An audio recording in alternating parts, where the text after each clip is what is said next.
In the previous lecture, we have discussed about the Bohr model. Bohr has given a model.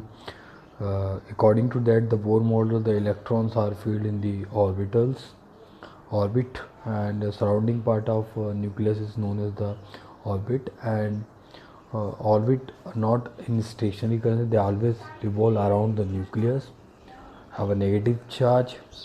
Rutherford के model से आपको मालूम चला था कि एटम के बीच में न्यूक्लियस होता है और उसके चारों तरफ सर्कुलर पाथ में ऑर्बिट में इलेक्ट्रॉन मूव करते हैं। और इसी बोर ने फिर इसी मॉडल को हेल्प लेते हुए आगे बताया कि ऑर्बिटल्स में इलेक्ट्रॉन होते हैं और इलेक्ट्रॉन जो स्टेशन या कंडीशन करके डायरेक्ट मूव करते रहते हैं। बट इनका मॉडल इसलिए फेल हो गया था। उन्होंने बताया कि इलेक्ट्रॉन जब रोटेट करते तो हमने एनर्जी को लॉस करके एटम के न्यूक्लियस में जाकर गिर जाते हैं, जिससे एटम डिस्ट्रॉय होता है, जबकि प्रैक्टिकली पॉसिबल नहीं था। इन्होंने ही बताया था कि इलेक्ट्रॉन्स को ऑर्बिटल में किस तरीके से फिल करा जाता है। 288 18 18 32 इलेक्ट्रॉन्स को फिल करा जाता है। ठीक है। न्यूट्रॉन्स की अगर बात करें तो न्यूट्रॉन की डिस्कवरी जेम्स स्टेप ने की थी। इनके अकॉर्डिंग इन्होंने एक गोल्ड फॉइल ली थी और गोल्ड फॉइल पर जब अल्फा पार्टिकल डाले थे तो उसके कारण सम particles are emitted. They are the neutrals. They are not having any type of charge, so they are known as the neutrons. उन्हें न्यूट्रॉन कहा गया। और the electron distribute in the different orbit. देखते हैं इसको, सी ऑन द बोर्ड। देखिए, this is the nucleus and orbit, first orbit, second orbit, third orbit and fourth orbit. Okay, first orbit known as the K, L, M और N. यहाँ पर हमारे पास 2 electrons होते हैं। यहाँ पर हमारे पास 8 इलेक्ट्रॉन 18 इलेक्ट्रॉन, देन 18, देन 32। इस चीज़ को उन्होंने बताया था बोर ने कि इलेक्ट्रॉन जो फिल करे जाते हैं ऑर्बिट में वो 288 18 18 32 के फॉर्म में पड़े जाते हैं। इन्हें K L M N O P Q इस तरीके से सेल्स दिए जाएंगे। इनको ऑर्बिट या फिर शेल दो नाम से जाना जाता है। कोई डेफिनेट द सर्कुलर पाथ या spherical paths surrounding the nucleus is called the orbit or shell. Electron 2, first वाले सेल में 2 इलेक्ट्रॉन, सिमिलरली यहाँ पे इस तरीके से 8 इलेक्ट्रॉन, देन 8 18 18 32 इस तरीके से भरे जाते हैं। और इलेक्ट्रॉन को फिल करने का तरीका देखिए, ये एक रूल है कि 2 and 2 इलेक्ट्रॉन फिल करते हैं। यानी देखिए, फर्स्ट सेल अगर हम यहाँ n की वैल्यू 1 पुट करें तो यहाँ पे हमारे पास आएगा 2 का स्क्वायर, देन 2 2 into 1 इज 2। यानी फर्स्ट सेल में 2 इलेक्ट्रॉन्स आते हैं। सेकेंड सेल की अगर बात करें, देखिए 2 and 2, तो 2 2 की power 2, then 2 into 4 equal 8 electron आएंगे। इस तरह थर्ड सेल की बात करें तो हमारे पास इलेक्ट्रॉन 2 and 2 पावर 2। अब देखिए 2 3 2 पावर 2 करा तो यहाँ पे हमारे पास हुआ 9 9 को करा तो यहाँ पे हो गया हमारे पास 18। इसी तरह फोर सेल की बात करें, 4 स्क्वायर तो 2 into 16 इज इक्वल हो गया 32। तो इस तरीके से इलेक्ट्रॉनों को फिल करा जाता है। लेकिन आपके दिमाग में एक डाउट आ रहा होगा कि सर आपने अभी बताया कि इलेक्ट्रॉन इस तरीके 2 हो गया, ये 8 हो गया, ये 8 हो गया, ये 18 हो गया, ये 18 हो गया, देन 32। तो ये तो K L M N O P, तो ये दोनों जगह 8 कैसे हो, जबकि यहाँ पे 18 होना चाहिए। तो ये याद रखिए, ये दोनों जो जगह जो इलेक्ट्रॉन है वो इनकी एनर्जी सेम होती है। और जो इलेक्ट्रॉन होते हैं, इसके कुछ इलेक्ट्रॉन जो है आगे की तरफ मूव करते हैं, जो शेल बोलते हैं 3D। इस तरह इसके जो इलेक्ट्रॉन है वो आगे की तरफ मूव करेंगे। तो भरे 2 8 8 18 18 ही भरे जाते हैं, बट इलेक्ट्रॉनों की एनर्जी सेम होने के कारण कुछ इलेक्ट्रॉन आगे मूव कर जाते हैं जिनकी एनर्जी ज़्यादा होती है, और जिनकी एनर्जी कम होती है वो सेम सेल में रह जाते हैं। Okay, questions. नेम द 3 सब atomic particles of an atom. Electron, proton and neutron. Helium atom has an atomic mass of 4 unit and 2 proton in its nucleus. So how many neutrons? Similarly 2 neutrons, because atomic mass is equal to number of proton and neutron, and number of proton equal to the number of electron, ये आपको मैं पहले बता चुका हूँ। और the electron distribute in the different orbiter, ये भी हमें होता है 2n2 की पावर से फार्मूला होता है, उसके अकॉर्डिंग इलेक्ट्रॉन भरे जाते हैं। हर एक सेल का नाम होता है जिसे KLMN के नाम से जाना जाता है। आगे अगर हम बात करें, देखिए भर के दिया है, write the distribution of electron in carbon and sodium atom. If the K and shell atom are the full, then what would be the total number of electron in atom? चलिए इसको देखते हैं। कार्बन का atomic number होता है 6, यानी first cell में 2 electron, then बाकी इसमें बचे 4। यहाँ पे देखिए आप, यहाँ पे फर्स्ट में 2 इलेक्ट्रॉन आएंगे, सेकेंड सेल में 1 2 3 4 इलेक्ट्रॉन आएंगे। ओके, इसी तरह सोडियम की बात करें, सोडियम में 11 इलेक्ट्रॉन है, तो यानी फर्स्ट सेल में तो 2 इलेक्ट्रॉन आ गए, सेकेंड सेल में 2, सेकेंड सेल में 8 आते हैं, देखिए 10 हो गए, बच 1, तो यहाँ पे 1 2 3 4 5 6 7 8, और लास्ट वाले सेल में जो आ जाएगा आपका 1 इलेक्ट्रॉन। ओके, अब एक और क्वेश्चन यहाँ उठा था कि अगर के और एम, अगर के हमें मालूम है KLM, के अगर फुल भरा है यानी 2, और एल भी अगर फुल भरा है 2, तो टोटल इलेक्ट्रॉन कितने होंगे 10। और इस तरीके से क्वेश्चन अगर भरा जाए कि KLM और N, तो हमें मालूम है के में 2 इलेक्ट्रॉन होते हैं, एल में 8 होते हैं, एम में 8 हो गए, और एन में अगर 2 बोला है तो कितने टोटल इलेक्ट्रॉन कितने होंगे 22 नॉट 20। तो इस तरीके से पूछा जाता है पेपर में। Valency, the number of electron required to complete octet, it is called the valency, and number of electron present in outermost cell is called valence electron। देखिए हाइड्रोजन के आउटरमोस्ट सेल में केवल 1 इलेक्ट्रॉन होता है, और इसको complete करने के लिए भी 1 चाहिए, तो बैलेंसी जो 1 है और बैलेंस इलेक्ट्रॉन भी 1 है। लिथियम में देखिए बाहर वाले सेल में केवल 1 ही इलेक्ट्रॉन है, तो दैट इज़ अ बैलेंसी जो है इसकी -7 इलेक्ट्रॉन हो सकती है या +1, यानी इसको 7 इलेक्ट्रॉन लेना पड़ेगा या 1 इलेक्ट्रॉन देना पड़ेगा। देगा तो +1 और लेगा तो -7। मोस्टली ये +1 ही शो करता है, क्योंकि 7 इलेक्ट्रॉन लेने की जगह 1 इलेक्ट्रॉन डोनेट करना ज़्यादा आसान होता है। इसी की तरह अगर हम आगे बात करें तो हमारे पास बेरिलियम है, आउटरमोस्ट सेल 2 इलेक्ट्रॉन है, तो 2 इलेक्ट्रॉन डोनेट कर सकता है और 6 इलेक्ट्रॉन गेन कर सकता है, तो +2 इसकी बैलेंसी रहेगी। लेकिन 6 इलेक्ट्रॉन लेने से अच्छा है कि 2 डोनेट करें। इस तरह सब एटम, जैसे कार्बन में बात करेंगे तो कार्बन के आउटरमोस्ट सेल में 4 इलेक्ट्रॉन है, तो ये 4 इलेक्ट्रॉन कंडीशन होने पर 4 इलेक्ट्रॉन डोनेट भी कर सकता है और गेन भी कर सकता है, इसलिए डोनेट और गेन के कारण इसे कहा जाता है कोवेलेंट बॉन्ड फॉर्मेशन कंपाउंड। इसलिए सबसे ज़्यादा जो कोवेलेंट बॉन्ड होते हैं वो इसी कंपाउंड पे मिलते हैं। सब एटम्स को देखिए, इसमें सब में आउटरमोस्ट सेल में कुछ ना कुछ इलेक्ट्रॉन प्रेजेंट है। जो इलेक्ट्रॉन प्रेजेंट है उन्हें कहा जाता है बैलेंस इलेक्ट्रॉन, और जितने अकॉर्डिंग टू ऑक्टेट रूल यानी आउटरमोस्ट सेल में 8 इलेक्ट्रॉन होने चाहिए, उससे जितने भी कम रहेंगे उसे उसकी बैलेंसी कहा जाएगा। Okay, according to valency the formation of bond, covalent bond, ionic bond and coordinate bond. ठीक है,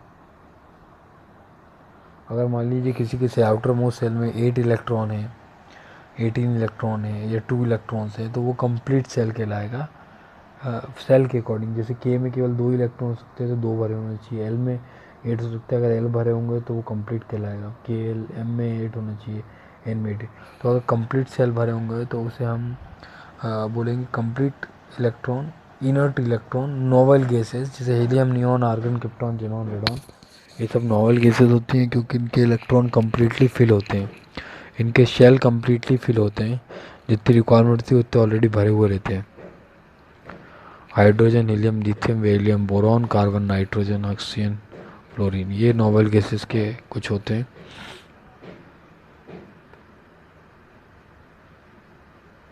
ठीक, देखिए 6 unit plus 6 unit is equal 12 units is the atomic mass of carbon. Aluminium 27 units बोल रहा है, यानी 13 units of proton and 14 units of neutron. This is the atomic number. इसको represent करने का तरीका देखिए, कोई भी एलिमेंट है, मान लीजिए एक्स एलिमेंट है, तो ए जो ऊपर लिखा जाता है that is the atomic mass, और जेड जो लिखा जाता है एटॉमिक नंबर। इस लिखने का तरीका है। How will you find the valency of chlorine, sulphur and magnesium, देखते हैं इसको। देखिए, क्लोरीन 17, सल्फर 16 और मैग्नीशियम 12 एटॉमिक नंबर होता है। 17 को अगर हम फिल करें के एलिमेंट शेल करके तो 2 8 7। अब देखिए, ये 7 इलेक्ट्रॉन डोनेट करने की जगह एक इलेक्ट्रॉन गेन करेगा, यानी इसमें अगर एक इलेक्ट्रॉन गेन कर ले तो 8 हो जाएगा। यानी क्लोरीन एक इलेक्ट्रॉन गेन करेगा तो ये कन्वर्ट हो जाएगा क्लोरीन माइनस में। ठीक है, जितने इलेक्ट्रॉन गेन करता है उतने चार्ज होगा। इसी तरह सल्फर की बात करें तो फिर लिखें के एल एम। सल्फर में 2 इलेक्ट्रॉन, फर्स्ट सेल में 2 इलेक्ट्रॉन देन 8, अब बच गए 10 हो गए, बचे 6। तो ये और सल्फर क्या करेगा, 2 इलेक्ट्रॉन डोनेट करने की जगह 2 इलेक्ट्रॉन एक्सेप्ट करेगा 6 इलेक्ट्रॉन डोनेट करने की जगह। तो इसमें 2 इलेक्ट्रॉन ऐड कर दें तो ये कितना हो जाएगा 8। तो 2 8 8 हो जाएगा, यानी इसने 2 इलेक्ट्रॉन गेन करेगा। उसी तरह मैग्नीशियम की बात करें तो के एल एम या 2 8 और 2 according to Bohr model. Outermost shell में 2 इलेक्ट्रॉन है, 6 इलेक्ट्रॉन गेन करने की जगह ये अगर डोनेट कर देगा तो ये सेल ख़त्म हो जाएगी, आपके आउटर मोस्ट सेल में 8 इलेक्ट्रॉन आ जाएंगे। इस तरीके से हम कैलकुलेट कर सकते हैं। Questions are given, if the number of electron in an atom is 8 and number of proton is also 8, then what is the atomic number? तो 8 एटॉमिक नंबर होता है ऑक्सीजन का। what is the charge on the atom? Minus charge होगा because it accept the electron. what is the help of 4 find out the mass number of oxygen and sulfur? Oxygen का mass number जो होता है वो 16 होता है, 6 proton plus 6 neutron, और sulphur का जो होता है वो मास नंबर उसका 32 होता है, 16 proton plus 16 neutron. What is the atomic number? number of proton or number of electron is known as the atomic number. It is represented by Z, okay, and given by the father of chemistry, Lavoisier. Mass number is the sum of the proton and neutron. Sum of proton and neutron, याद रखिएगा। mass number is the sum of proton and neutron. Isotope, two compound having the same atomic number but different atomic mass, they are the isotope. And isobar, those compound having the same atomic mass but different atomic number, they are called the isotope, isobar, sorry. Application होता है isotope की। The isotope of uranium is used as a fuel in nuclear reaction. An isotope of the cobalt is used in the treatment of cancer. An isotope of iodine is used in the treatment of goiter. Isobar जो होता है मैंने बता दिया, same atomic mass but different atomic number. ये मैं आपको example समझाता हूँ। For the same symbol HD and the tabular tree subatomic particle found in the each time. Electron proton बताना है, इनकी प्रॉपर्टीज़, मतलब आप पहले चार्ज ले लें, मास ले लें, साइज़ ले लें, कौन कहाँ प्रेजेंट होता है, उसके अकॉर्डिंग आपको डिफाइन करना है। Write the electronic configuration of any one pair of the isotope and isobar. चलिए इसको करते हैं। Same atomic number but different atomic mass. Example, hydrogen 1 2। देखिए, first is protium, deuterium and tritium. 3 type के आपके पास हाइड्रोजन के आइसोटॉप हैं जिनके एटॉमिक नंबर सेम है बट एटॉमिक मासेस डिफरेंट हैं, इन्हें आइसोटॉप कहा जाता है। इसी तरह क्लोरीन की अगर बात करें, क्लोरीन के भी आइसोटॉप्स हो सकते हैं। सी क्लोरीन में बात करें, इसका एटॉमिक नंबर आपको मालूम है 17 होता है। मास नंबर इसका 35.5 भी हो सकता है, 36 भी हो सकता है, 37, यानी इनके एटॉमिक मासेस जो हैं डिफरेंट हो जाएंगे। अब देखते हैं एटॉमिक नंबर के अकॉर्डिंग हुआ है, एटॉमिक मास के अकॉर्डिंग देखते हैं। आइसोबार बात करें तो same atomic mass but different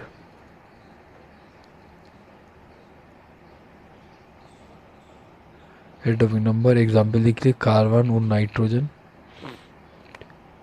carbon का एटॉमिक नंबर होता है 6, नाइट्रोजन 7, बस कार्बन 14 हो सकता है, नाइट्रोजन भी 14 हो सकता है। ये देखिए इनके एटॉमिक मास सेम है बट एटॉमिक नंबर डिफरेंस होते हैं। ये कार्बन 14 जो आप बोल रहे हैं ये आइसोटॉप के काम आता है। जैसे अगर हम बात करें कार्बन डेटिंग सुना, कार्बन 14 कार्बन 12 का यूज़ करते हैं, है ना। इस तरीके से इनके एटॉमिक मास तो सेम हो जाते हैं बट एटॉमिक नंबर डिफरेंट हो जाते हैं। Atomic number is equal to the number of electron भी हो सकता है।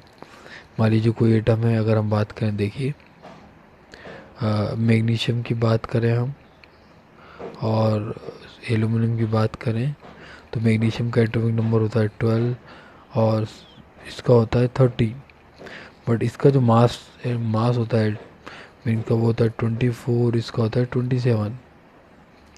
अगर हम देखते बात करें तो अगर मान लीजिए किसी कंडीशन में एल्यूमिनियम एक इलेक्ट्रॉन डोनेट कर दे तो ये कन्वर्ट हो जाएगा 12 में, यानी 12 और 12 इनके एटॉमिक नंबर सेम हो गए बट मास डिफरेंस होने के कारण ये आइसोटॉप की तरह बिहेव करेंगे।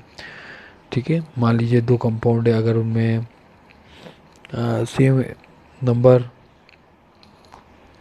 देखिए एक और देख लेते, मान लीजिए कोई ए बी कंपाउंड है, इनके मासेस जो है, मान लीजिए इसका मास आपके पास एक्स है और इसका मास भी एक्स है, बट कंपाउंड का मास स्मॉल है और स्मॉल भी होगा, तो इनके सेम एटॉमिक मासेस रहें बट एटॉमिक नंबर डिफरेंस हो जाए तो इसको आप कहेंगे आइसो बार। ओके, चैप्टर ख़त्म हो गया आपका। कुछ क्वेश्चंस अगर बचे हों तो देख लीजिएगा, मुझे बता दीजिएगा। ये कुछ इंपॉर्टेंट पॉइंट्स दिए हैं, देखिए the mass of electron is about 1/2000 times the mass of hydrogen. जो मास ऑफ इलेक्ट्रॉन होता है वो हाइड्रोजन के मास का लगभग 1/2000 टाइम छोटा होता है। ठीक है, सेल को हम के एलिमेंट से यूज़ करते हैं, कंपेयर ये आप कर लेंगे। जे थॉमसन ने इलेक्ट्रॉन की डिस्कस की थी, गोल्ड स्टीन ने प्रोटॉन की करी थी और जेम्स चैडविक ने न्यूट्रॉन की डिस्कवरी करी थी। याद रखिएगा, बड़ी क्लास में पूछा जाता है। क्वेश्चन नंबर 10 में देखिए 35, 79, 81 दोनों के एटॉमिक मास डिफरेंस दिए हैं, दे आर आइसोटॉप होगा। ये क्वेश्चन आप करने की कोशिश करेंगे। This is the homework for today. Okay, thank you.